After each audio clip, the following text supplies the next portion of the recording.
Good morning everyone. Daily current affairs series में आपका स्वागत है। तो करंट अफेयर्स सामान्य जानकारी के लिए और डे टू डे लाइफ में चल रही घटनाएं या फिर कुछ महत्वपूर्ण उपलब्धियों, इन सब के लिए भी विशेष महत्वपूर्ण होता है। तो कृपया कर इसे देखना ना भूलें। चलिए शुरू करते हैं आज का महत्वपूर्ण करंट अफेयर्स। भगवान बुद्ध के पिपर हवा अवशेष 127 साल बाद भारत लौटे। उन्हें 1898 में ब्रिटिश अधिकारी विलियम पेपे ने खोजा था और ब्रिटेन ले गए थे। अब सरकार के प्रयास से ये अवशेष वापस लाए गए हैं। ब्रिटेन, फ्रांस और ब्रिटेन के बाद कनाडा G7 का तीसरा देश बन गया है, जिसने फिलिपींस को मान्यता देने का ऐलान किया है। यह मान्यता औपचारिक रूप से सितंबर में यूएन महासभा के दौरान दी जाएगी। कर्नाटक की 38 वर्षीय महिलाओं में एक नया ब्लड ग्रुप पाया गया है, जिसे CRIB नाम दिया गया है। CR का मतलब क्रोमर और IB का मतलब इंडियन बेंगलुरु है। वैज्ञानिकों ने इसे नया ब्लड ग्रुप एंटीजन माना है।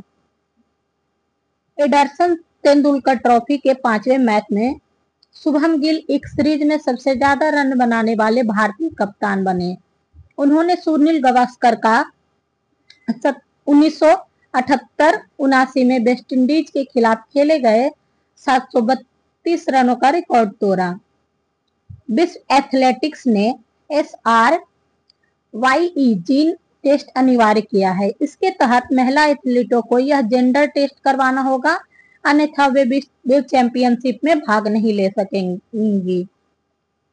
IPS अधिकारी संजय सिंघल को SSB का नया महानिदेशक नियुक्त किया गया। वे फिलहाल BSF में विशेष महानिदेशक हैं और 1 सितंबर से अमृत मोहन प्रसाद का स्थान लेंगे। महाराष्ट्र ने नागपुर में पहला AI आधारित आंगनवाड़ी केंद्र शुरू किया है। यह केंद्र VR हेडसेट, AI संचालित स्मार्ट डैशबोर्ड तथा डिजिटल शिक्षण सामग्री से लैस होगा। भारतीय सेना ने सिक्किम में दिव्य दृष्टि अभ्यास किया।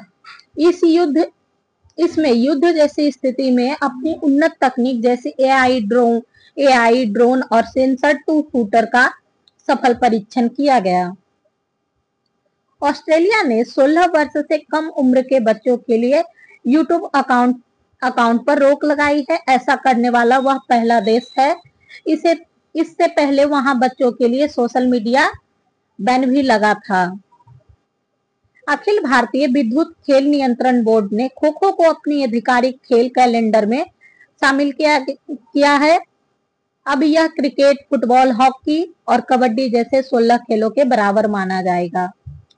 आज का बर्ड ऑफ द डे है निशार। अब तक का सबसे ताकतवर earth observation satellite Nisar Satish Dhawan अंतरिक्ष केंद्र से लॉन्च किया गया। इसका पूरा नाम NASA ISRO synthetic aperture radar है। इसे नासा और इसरो ने करीब 12,500 करोड़ रुपए में बनाया है।